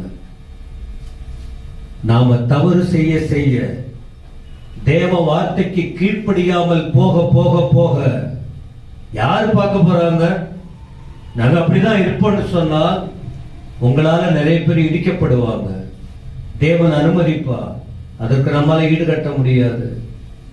அப்ப இத போல சத்தியத்தை கேட்கிற நாம கர்த்தருக்காக எழும்பி, உதாரணங்கள் இருக்கிறதுனால ஆண்டவருக்காக, தேவ ராஜ்யத்திற்காக, ஆண்டவரின் நிமித்தம் நம்முடைய வாழ்க்கையை காத்துக்கொண்டு தேவ ராஜ்யத்தை கட்டுவதற்கு அதிநிமித்தம் நம்மளுடைய பாவங்களை விட்டு பரிசுத்தத்தை நோக்கி போக வேண்டும். இதுக்கு முன்னாடி எப்படி இருந்திருப்போம், இனி அப்படி அப்படி இருந்தா என்ன ஆகும்னா தெய்வீகம் பாதிக்கப்படும். கர்த்தருக்கு கோபம் வரும். கோபத்தால், ஆண்டவருக்கு வந்த கோபத்தால தான் அன்னைக்கு இடிக்கப்பட்டது. அப்ப தேவனுக்கு கோபம் வர அளவுக்கு நாம நடந்துகிட்டா உங்க வாழ்க்கை இடிக்கப்படும். உங்களுக்கு ஒரு நன்மையும் கிடைக்காது, உங்க சந்ததியும் பாதிக்கப்படும். இதை நீங்க யோசிக்கணும். பாதிக்கப்படும். ஒருத்தவனும் உங்களை தூக்கி எடுக்க முடியாது. எந்த நண்பனும் உனக்கு உதவி செய்ய முடியாது. பிரியாணி வாங்கி கொடுக்கலாம், ஜாலியா இருக்கலாம், எல்லாம் கைவிட்டுருவாங்க. ஏன்னா கர்த்தர் மனசு வச்சாதான் உங்களை தூக்கி எடுக்க முடியும். எத்தனை பேருக்கு விளங்குது? அந்த பயம் இருக்கட்டும் எனக்கும் உங்களுக்கும். ಜನರ ಪಾಪದ ನಿಮಿತ್ತವಾಗಿ ಯೆರೂಸಲೇಮಿನಲ್ಲಿ ಕಟ್ಟಲ್ಪಟ್ಟ ಆಲಯವು ಕೆಡವಲ್ಪಟ್ಟಿತು. ಕಾರಣ ದೇವರು ಕೋಪಗೊಂಡರು ಜನರ ಪಾಪ ಅಕ್ರಮಗಳಿಂದ. ಈಗ ನಾವು ಮಾಡುವಂತ ಪಾಪಗಳಿಂದ ನಮ್ಮ ಜೀವಿತವು ಕೆಡವಲ್ಪಡುತ್ತದೆ. ಯಾರು ನಮ್ಮನ್ನು ಎತ್ತಿ ನಿಲ್ಲಿಸಲು ಸಾಧ್ಯವಿಲ್ಲ. ಆದ್ದರಿಂದ ಕೋಪವು ನಮ್ಮನ್ನು ಮುಟ್ಟದಂತೆ ನಾವು ಬಹಳ ಭಯಭಕ್ತಿಯಿಂದ ದೇವರನ್ನು ಹಿಡಿದುಕೊಳ್ಳುವವರಾಗಿರಬೇಕು. ಯಾರು ಮೂಲಕ ವಿಚಾರ தெரியுமா? புறஜாதி ராஜாவான நேபுகாத்நேச்சர், பாபிலோன் ராஜா. புறஜாதியர் அந்த இடத்தை தீட்டுப்படுத்தி அவ்வளவு அழகா ஆண்டவர் சொல்லி பிரமாண்டமா உலகமே திரும்பி பார்க்கிற அளவுக்கு எருசலேமில் கட்டப்பட்ட ஆலயம் நேபுகாத்நேச்சர் மூலமா ஆண்டவர் அனுப்பி ஒன்னுலார உடைச்சிட்டாரு, ஒன்னுலார பண்ணிட்டாரு. அதுதான் நம்ம கர்த்தருக்காக வாழலன்னா புறஜாதி ஜனங்கள் நம்மளை ஒன்றும் பண்ண போறது இல்லை, அவங்க ரட்சிக்கப்பட மாட்டாங்க. சபைக்கு வருகிற நாம, பந்தியில பங்கெடுக்கிற நாம தெய்வத்துக்காக வாழலன்னா நம்முடைய சாட்சி அவங்க பார்த்து பார்த்து அவங்க ஆத்மா கெட்டுடும், அவங்க நரகத்துக்கு போயிடுவாங்க. கர்த்தர் நம்மளை தான் கேட்பாரு, நம்மள ஆண்டவர் கேட்பார். அதுக்காக தான் இன்னொரு ஆத்மாவுக்காக நான் நம்முடைய வாழ்க்கையை காத்துக்கொள்ளணும். சோதனை வரும், தடுமாற்றங்கள் வரும். இன்னொரு ஆத்மாவுக்காக நம்மை காத்துக்கொள்ள வேண்டும். அதற்கு ஒரு சாட்சி தான் இந்த இடத்துல இவர்கள் தவறால தேவ திட்டத்தை, தேவன் சொல்லி ஒரு பெரிய ஆலயம் கட்டப்பட்டது. ஆனா அதை இடிக்கிறதுக்கு ஆண்டவர் கவலைப்படவே இல்லை. நஷ்டம் வந்துச்சேன்ட்டு தேவன் இறங்கிட்டார்னா யாரும் ஒண்ணும் பண்ண, ஆலயத்தை அடிச்சு உடைச்சு நெருப்பால சுட்டரிச்சுட்டாங்க. இப்ப அங்க ஒண்ணுமே இல்லை. அப்போ அந்த நேரத்தில் ಯೆರೂಸಲೇಮ್ ದೇವಾಲಯವು ಯಾರಿಂದ ಅದು ಕೆಡವಲ್ಪಟ್ಟಿತ ಅಂದರೆ ಅನ್ಯ ದೇಶದ ರಾಜನಿಂದ. ಯಾರ ರಾಜ? ನೆಬೂಕದ್ನೆಚ್ಚರನು ಎಂಬುದಾಗಿ. ಹಾಗಾದರೆ ನಮ್ಮ ಪಾಪದ ನಿಮಿತ್ತ ಎಷ್ಟೋ ಜನರ ಕಾರ್ಯಗಳು ರಕ್ಷಣೆ ಹೊಂದಲು ಸಾಧ್ಯವಾಗದೆ ನಾವು ತಡೆಯಾಗಿರುತ್ತೇವೆ. ಹಾಗಾದರೆ ನಾವು ಜಾಗರೂಕರಾಗಿರಬೇಕು. ಮತ್ತೊಬ್ಬರ ಕಾರ್ಯವನ್ನು ಕೆಡಿಸಲು ನಾವು ಇರಬಾರದು. அப்ப ஆண்டவர் மனசு பாருங்க. ஏற்கனவே புறஜாதி ராஜாவை ஆயத்தப்படுத்தினார் கோரேஸ். செருபாபேல் ஆயத்தப்படுத்தினார், ஒரு கூட்டத்தை ஆயத்தப்படுத்தினார். எந்த இடத்துல ஆலயம் இடிக்கப்பட்டதோ அதே இடத்துல திரும்பவும் இரண்டாவது ஆலயம் கட்டுவதற்கு ஒரு கூட்டத்தை எழுப்பினார். இப்போ செருபாபேல் தலைமையில எருசலேமுக்கு வந்திருக்காங்க. யாரு? விடுவிக்கப்பட்டவர்கள். அப்ப ரட்சிக்கப்பட்டவர்களை கொண்டுதான் சபை கட்டப்பட. சபைனா பில்டிங் நான் சொல்லல, கட்டடம் கூட ஓகே. அப்ப பாவத்திலிருந்து விடுதலை பெற்றவங்க, உலகத்தின் அசுத்தத்திலிருந்து விடுதலை பெற்றவங்களுடைய பொறுப்பு இருக்குது. நாம என்ன பொறுப்புன்னு ஒருவேளை ஊழியக்காரர் சொல்றோம், ஊழியரோடு சேர்ந்து தரிசனத்திலே நின்று பிரிவினைக்கு இடம் கொடுக்காம, தீமையா மாறாம நம்ம எல்லாம் ஒன்னா சேர்ந்து சிலுவையில் பலியான இயேசுவுக்காக நம்ம அவர் ராஜ்யத்தை கட்டணுங்கிற எண்ணத்துக்கு நாம் நம்மை ஒப்பு கொடுக்க. ஒன்னா சேர்ந்து வந்தாங்க. இப்போ அந்த நேரத்துலதான் இந்த வசனம் 9ஆம் வசனம் படிக்கிறோம். ಕೋರೇಶ್ ರಾಜನನ್ನು ದೇವರು ಸಿದ್ಧಪಡಿಸಿದರು. ಚೆರುಬ್ಬಾಬೆಲನು ಆ ಸೆರೆಯಿಂದ ಹೊರಗಡೆ ತಂದು ಆತನನ್ನು ಸಿದ್ಧಪಡಿಸಿದರು. ಅವರ ನಾಯಕತ್ವದಲ್ಲಿ ದೇವರ ಆಲಯವನ್ನು ಕಟ್ಟುವುದಕ್ಕಾಗಿ. ಹಾಗಾದರೆ ನಾವು ಪಾಪದಲ್ಲಿ ಬಿದ್ದಿರುವವರಾಗಿರದೆ ಆ ಪಾಪದಿಂದ ದೂರ ಎದ್ದು ಮತ್ತೊಬ್ಬರ ರಕ್ಷಣೆಗೆ ನಾವು ಕಾರಣರಾಗಿರಬೇಕು. ಆತನ ಕೋಪಕ್ಕೆ ನಾವು ಗುರಿಯಾಗದೆ ದೇವರ ಆಲಯವನ್ನು, ಅಂದ್ರೆ ಕಟ್ಟಡವಾಗಿರುವಂತಹ ಆಲಯವನ್ನು ಕುರಿತು, ನಮ್ಮ ದೇವ ಎಂಬ ಆಲಯವನ್ನು ಕುರಿತು ಬರೆಯಲ್ಪಟ್ಟಿದೆ. ಮೊದಲ ಆಲಯ ಯಾರು ಕಟ್ಟಿருந்த சொல்லிக்கிட்டு இருக்க, யாரு கட்டிருந்த எல்லாம் தெரியணும். இரண்டாவது ஆலயம் யார் கட்டிருந்த? சத்தமா சொல்லுங்க. இதுக்கு அஸ்திபாரம் போட்டது யாரு? இந்த வசனம் 9ல அஸ்திபாரம் போட்டாச்சு. ஆனா இப்போ அவன் கைகளே கட்டி முடிக்கும் அப்படின்னு ஆண்டவர் சொல்றார். அதான் சொல்றார், அந்த மனுஷனை கொண்டு செய்யணும்னு திட்டமிட்டவர் அதே போல இங்க இருக்கிற ஒவ்வொருவரை கொண்டு ஒரு காரியம் செய்வார். அது வரைக்கும் ஆண்டவர் விடுறதில்ல. ஆனா அந்த எல்லைக்கு வரணும். நாம எந்த வேலையை தொடங்குறோமோ அதை செய்து முடிக்கும் அப்படின்னு ஆண்டவரே வாக்கு கொடுக்கிறார். அவன் கைதாட முடியாது. அவன் தெரிந்து கொள்ளப்பட்ட மனுஷன். இவனை கொண்டு ஆண்டவர் செய்வன் சொல்லி இருக்கிறார். ಇಲ್ಲಿ ಮೊದಲನೆಯ ಆಲಯವನ್ನು ಯಾರು ಕಟ್ಟಿದಂದ್ರೆ ಸಾಲಮೋನ್ ಅರಸರು ಕಟ್ಟಿದರು. ಎರಡನೇದಾಗಿ ಜೆರುಬ್ಬಾಬೆಲನು ಕಟ್ಟುವುದಕ್ಕಾಗಿ ಈ 9ನೇ ವಚನದಲ್ಲಿ ನೋಡುತ್ತೇವೆ. ಜೆರುಬ್ಬಾಬೆಲನ ಕೈಗಳು ಈ ಆಲಯದ ಅಸ್ತಿವಾರವನ್ನು ಹಾಕಿವೆ, ಆ ಕೈಗಳೇ ಇದನ್ನು ಪೂರೈಸುವವು ಎಂಬುದಾಗಿ. தேவனுடைய வேலையை செஞ்சா எல்லாம் சுமூகமா நடக்கும்னு நினைக்கிறீங்களா? ஊழியமா இருக்கட்டும், கிறிஸ்தவ குடும்பமா இருக்கட்டும், யூத் மீட்டிங்கா இருக்கட்டும், அல்லது எந்த ஒரு காரியமா இருக்கட்டும், எதிரிகள் விடுவாங்களா? ஒண்ணு உள்ளே இருந்து எழும்புவாங்க, இல்லைன்னா வெளியில இருந்து. சத்தமா சொல்லுங்க. நாம அப்படி மாறிடக்கூடாது. உள்ளிருந்து எழும்புகிற விரோதியா நாம இருக்கக்கூடாது. வெளியிலிருந்து விரோதிகள் எழும்புவாங்க. அந்த தேவ பிள்ளைகள் இருக்கிற இடத்துல விரோதிகளா நாம மாறிடக்கூடாது. ஆண்டவர் சும்மா விட மாட்டார். நான் நிறைய சொல்லலாம். இருக்கிற சத்தியத்தை அப்படியே சொல்ற. யாரெல்லாம் விரோதமா எழும்புறாங்களோ அவங்க மேன்மை அடைஞ்சதே இல்லை. ஆதியாகம முதற்கொண்டு வேதாகம வரலாற்றில் கர்த்தர் பயங்கரமா பண்ணுவாரு. உங்களுக்கு என்ன சொல்றேன்னு சொன்னா, ஒரு நல்ல காரியம் செய்யறாங்களா, ஒதுங்க கூடாது. நம்மால் முடிந்ததை முன்வந்து செய்யணும் கர்த்தருக்காக. சொல்லுங்க ஆமென். ஒரு சின்ன வார்த்தையால டிஸ்டர்ப் பண்ணக்கூடாது, செயலால கெடுக்க கூடாது, 4 பேரை சேர்த்து கொள்ள கூடாது. அது பெரிய ஆபத்து. இத போல படிச்சு இத போல கேட்டால் ஐயோ எவ்வளவு தப்பு பண்ணி இருக்கிறோம் நாமன்னு அப்படிப்பட்டவங்க உணர்வாங்க. நீங்கள் அல்ல, நீங்கள்லாம் எப்பவுமே தாங்கி பிடிக்கிறவங்க தான். ஸ்தோத்திரம். ஆனா ஆலய கட்ட தொடங்கியாச்சு, விரோதிகள் எழும்ப ஆரம்பிச்சுட்டாங்க. செருபாபேல் கர்த்தருடைய வார்த்தையின்படி கட்ட தொடங்குறாங்க, அங்க விரோதிகள் எழும்ப ಆರಂಭಿಸಿட்டாங்க. ನಾವು ದೇವರ ಆಲಯವನ್ನು ಕಟ್ಟುವುದಕ್ಕಾಗಲಿ ದೇವರ ಸೇವೆ ಮಾಡುವಾಗ ಎಲ್ಲವೂ ಸುಖಕರವಾಗಿ ನಡೆಯಲು ಸಾಧ್ಯವಿಲ್ಲ. ಯಾಕಂದ್ರೆ ಶತ್ರುಗಳು, ವಿರೋಧಿಗಳು ಎದ್ದೇಳುತ್ತಾರೆ. ಇಲ್ಲಿ ಚೆರುಬ್ಬಾಬೆಲನು ದೇವರ ಆಲಯವನ್ನು ಕಟ್ಟುವುದಕ್ಕಾಗಿ ಮುಂದೆ ಬಂದಾಗ ಎಲ್ಲ ಪ್ರಯಾಸವನ್ನು ಮಾಡುತ್ತಿರುವಾಗ ವಿರೋಧಿಗಳು ಎದ್ದರು. ಆದರೆ ಚರಿತ್ರೆಯಲ್ಲಿ ನೋಡುವಾಗ ಆ ರೀತಿ ವಿರೋಧಿಗಳು ಬರುವಾಗ ದೇವರು ಒಬ್ಬರನ್ನು ಬಿಡಲಿಲ್ಲ. சமாரி அது சாரி, இந்த விரோதமா எழுப்பின ஜனங்கள் நிறைய பேர் இருந்தாலும் குறிப்பா சமாரியர்கள் சொல்றாங்க.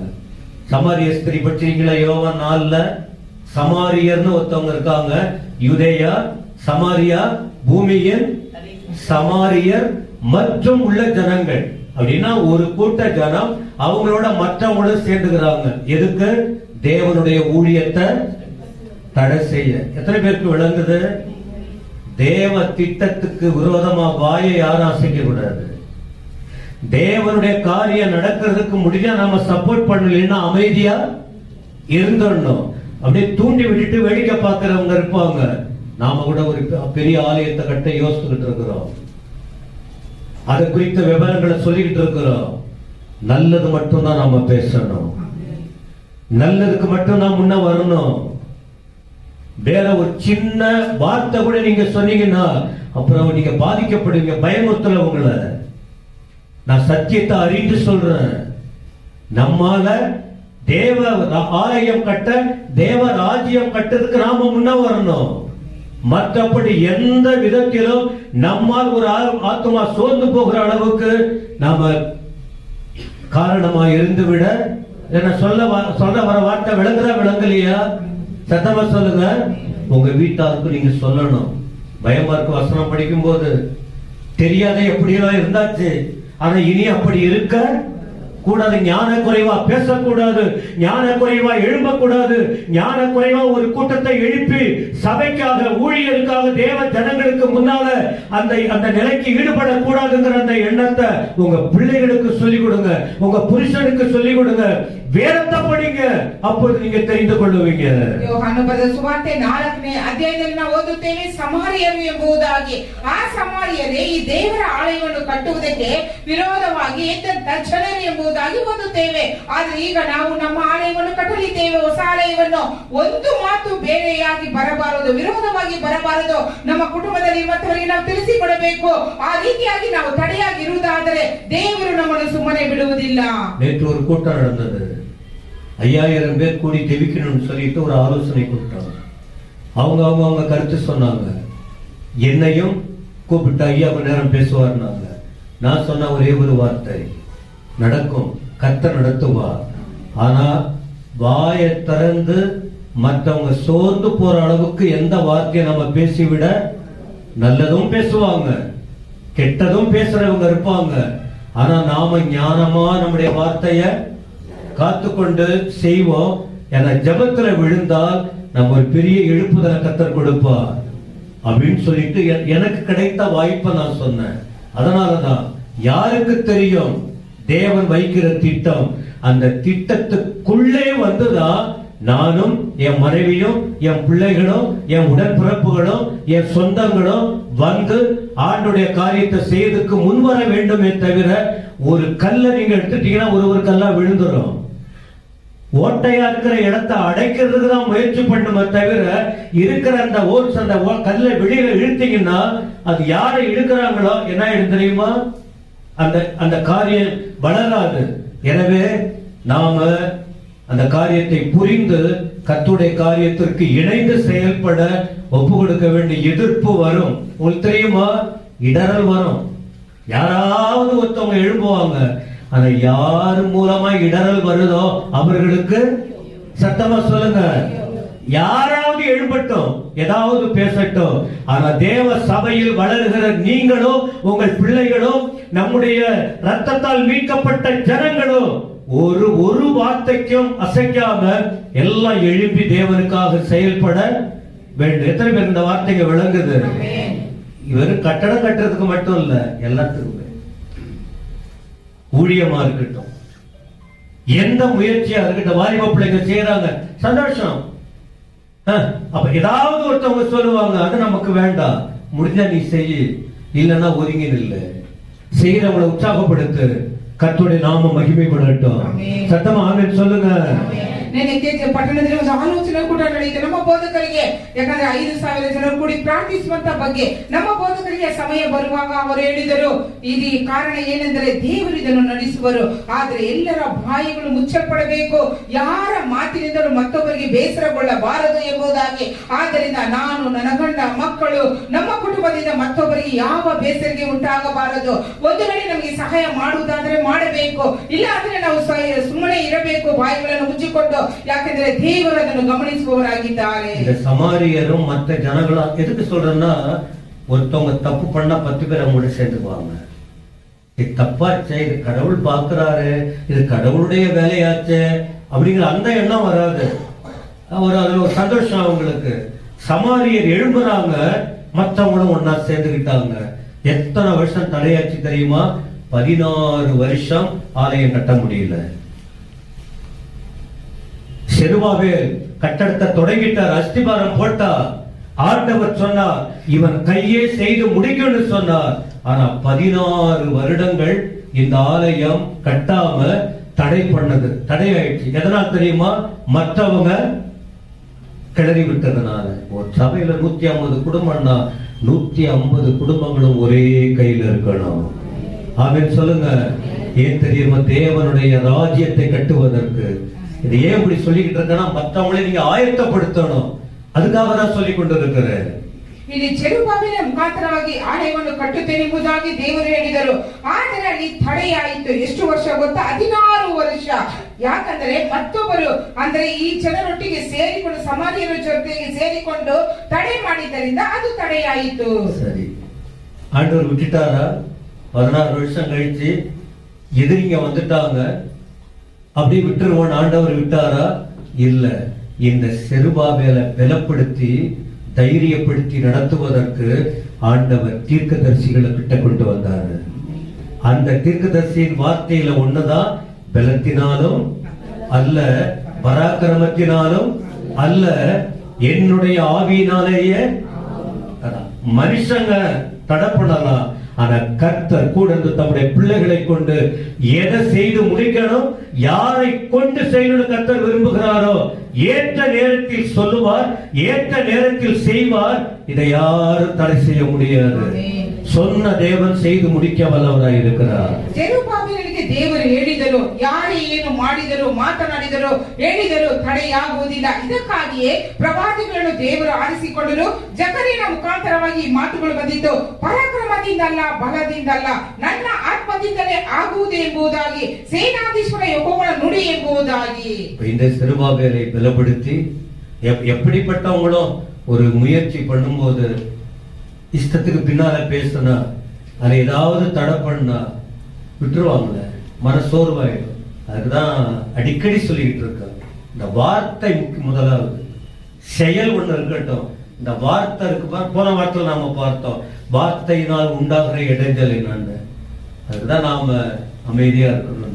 அப்ப இந்த இடத்துல மற்றவர்கள் அப்படி செஞ்சாலும் கூட 2 தீர்க்கதரிசிகள் இருந்தாங்க, ஆகாய் மற்றும் சகரியா. இந்த 2 பேர் மூலமா ஆண்டவர் இவர்களை உற்சாகப்படுத்தி செய்ததாக எஸ்ரா 5ஆம் அதிகாரம் 1-2 இந்த வசனங்களை நீங்க பார்க்க முடியும். எஸ்ரா 5ஆம் அதிகாரம் 1-2 வசனத்துல இந்த 2 தீர்க்கதரிசிகள் கூட இருந்து அதை கட்டுவதற்கு உற்சாகப்படுத்தினாங்க.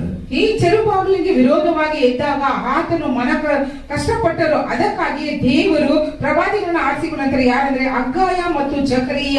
ಎಸ್ರನ ಪುಸ್ತಕ 5ನೇ ಅಧ್ಯಾಯ 1-2 ವಚನಗಳಲ್ಲಿ ಓದುವಾಗ ತಿಳಿಯುತ್ತದೆ. எந்த வருஷம் கட்டி முடிச்சாங்க தெரியுமா? கிமு 516 516 BC, பிஃபோர் கிரைஸ்ட். கிறிஸ்துவுக்கு முன் 516ல செருபாபேல் தலைமையில் இருந்து வந்ததான இவர்கள் சில ராஜாக்களுடைய உதவியோடு ஆலயத்தை கட்டி முடித்தார்கள்.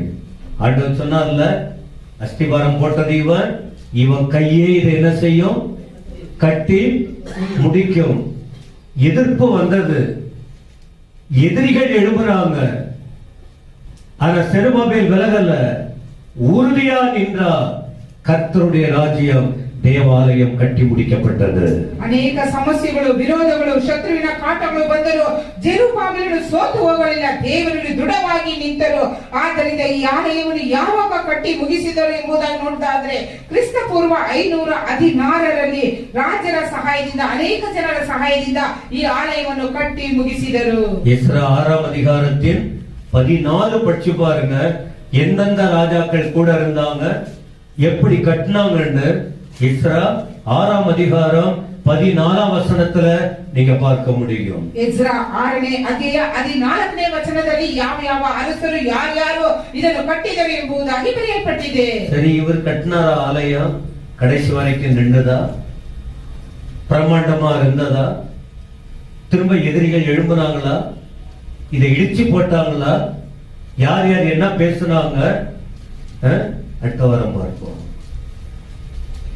அதுதான் அடுத்த 10வது வசனம். இப்ப அந்த ஒரு வசனத்தோட நிக்கிறேன், எழுந்திருப்போம். ಆದರೆ ಈ ಆಲಯವು ಹಾಗೆ ಇದ್ದ ಅಥವಾ ಯಾರ್ಯಾರ ಮುಖಾಂತರವಾಗಿ ಕೆಡವಲ್ಪಟ್ಟಿದ್ದು, ಯಾರೆಲ್ಲ ಇದಕ್ಕೆ ಕಾರಣರಾದರು, ಮುಂದೆ ಏನೆಲ್ಲ ಆಯ್ತು ಎಂಬುದಾಗಿ 10ನೇ ವಚನವನ್ನು ಮುಂದಿನ ವಾರ ನಾವು ಧ್ಯಾನ ಮಾಡಲಿದ್ದೇವೆ. ಎಲ್ಲರೂ ಎದ್ದು ನಿಂತುಕೊಳ್ಳೋಣ. நீ கேட்ட ஒரே ஒரு வார்த்தை தான், தேவன் சொன்னால் செய்வார். ஆண்டவர் சொன்னா செய்வார். ஆனா அந்த ஆண்டவருடைய எல்லைக்குள்ள நாம உடந்தையா இருந்து நிறைவேற்ற வேண்டும். ದೇವರು ಹೇಳಿದರೆ ಅದನ್ನು ಮಾಡಿ ಮುಗಿಸುವವರು ಶಕ್ತನಾಗಿದ್ದಾನೆ. ಆದರೆ ನಾವು ದೇವರಲ್ಲಿ ದೃಢವಾಗಿ ನಿಂತುಕೊಳ್ಳಬೇಕು. நீங்கள் ஒரு செருபாபேலாவா இருக்க விரும்புறீங்களா? ನಾವು ಒಬ್ಬ ಜೆರುಬ್ಬಾಬೆಲನಾಗಿ ಇರಲು ಬಯಸುತ್ತೇವಾ?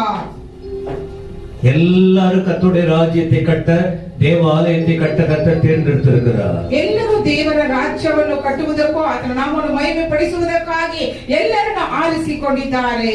ஒருவேளை இதுக்கு முன்ன விளையாட்டுத்தனமா, வாய் தானே, வார்த்தை தானே, சும்மா விளையாட்டுக்கு ஒரு வார்த்தை போடு அப்படின்னு நினைக்காதீங்க. இந்த விளையாட்டு வார்த்தை நம்மளை பாதிக்கும், நம்முடைய குடும்பத்தை பாதிக்கும், உங்க வாழ்க்கையை பாதிக்கும். ஏன்னா மனுஷங்க வேதனைப்படுவாங்க, கர்த்தர் பார்த்துக்கிட்டே இருப்பாரு. எல்லாம் கணக்குல அந்த சட்ட புத்தகத்துல எழுதி வைப்பார். உங்களை பயமுறுத்துற தேவ பிள்ளைகளே, உங்க பேரை பெருமைப்படுத்தணும்னு கர்த்தர் விரும்புகிறார். உங்கள் குடும்பத்தை மேன்மைப்படுத்தணும்னு கர்த்தர் விரும்புகிறார். உங்கள் வாழ்க்கையை கர்த்தர் ஆசீர்வதிக்கணும்னு விரும்புகிறார். இதுக்கு முன்னாடி தெரியாம எப்படி இருந்திருக்கலாம், புரிஞ்சுக்கிட்ட ஆண்டவரே. இந்த சமாரியரும் மற்றவங்களை சேர்ந்து உற்சாகமா செய்து அவங்களை கரைந்து போக பண்ணாங்க. நாங்க கூட சில நேரத்துல ஞான குறைவா இருந்திருக்கோம் ஆண்டவரே, எங்களை கூட மன்னிச்சிருங்க. உங்க ராஜ்யத்தை கட்ட நான் முன்ன வர போறேன். எங்களுக்கு என்ன தகுதி இல்லதா, ஆனா எங்களை கொண்டு நீங்க நடத்துவீங்கன்னு விரும்புகிறோம். அப்படி அந்த செருபாபேல் செய்ததனால்தான் அவனை கர்த்தர் முத்திர மோதிரமா வச்சாரு. நம்ம பைபிள் அவனை பத்தி சொல்லி கட்ட வர பார்க்கலாம். முத்திர மோதிரமா கர்த்தர் வைத்தா. கரங்களை உயர்த்தி கர்த்தரை ஸ்தோத்திரம் பண்ணுவோமா?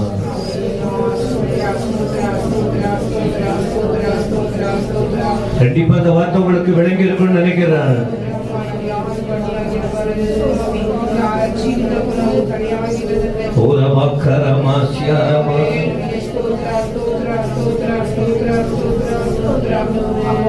தனிமையும் பெருமையும் துணையானாலும், பயங்களும் கலக்கங்களும் கொடை சூழ்ந்தாலும், தனிமையும் பெருமையும் துணையானாலும், பயங்களும் கலக்கங்களும் கொடை சூழ்ந்தாலும்,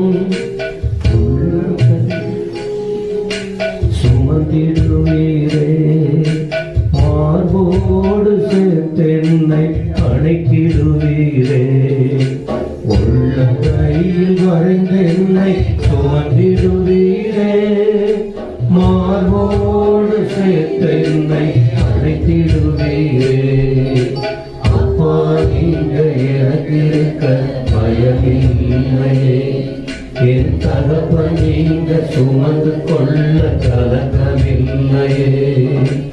அப்பா நீங்க எனக்கு இருக்க பயமில்லையே, என் தகப்பன் நீங்க சுமந்து கொள்ள கலக்கமில்லையே. நீங்க போதும், நீங்க போதும், நீங்க போதும், நீங்க போதும், நீங்க போதும், நீங்க போதும்.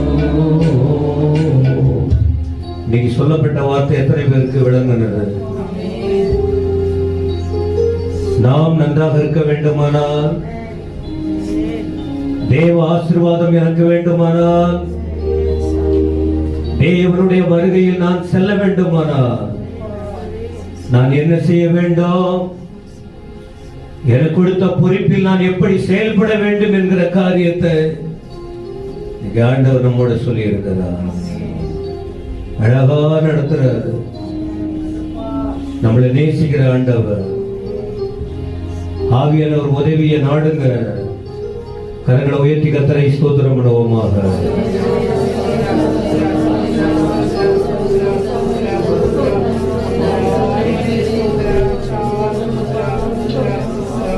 இந்த வார்த்தைகளுக்காய் ஸ்தோத்திரம்.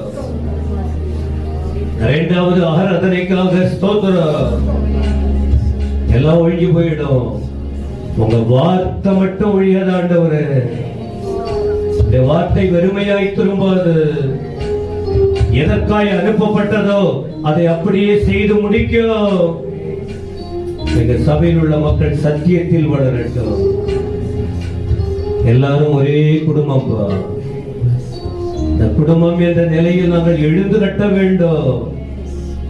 கர்த்தருக்காக வாழணும். தேவையோடு நிறைய பேர் இருக்காங்க, அவங்களுடைய தேவையை சந்தியும்.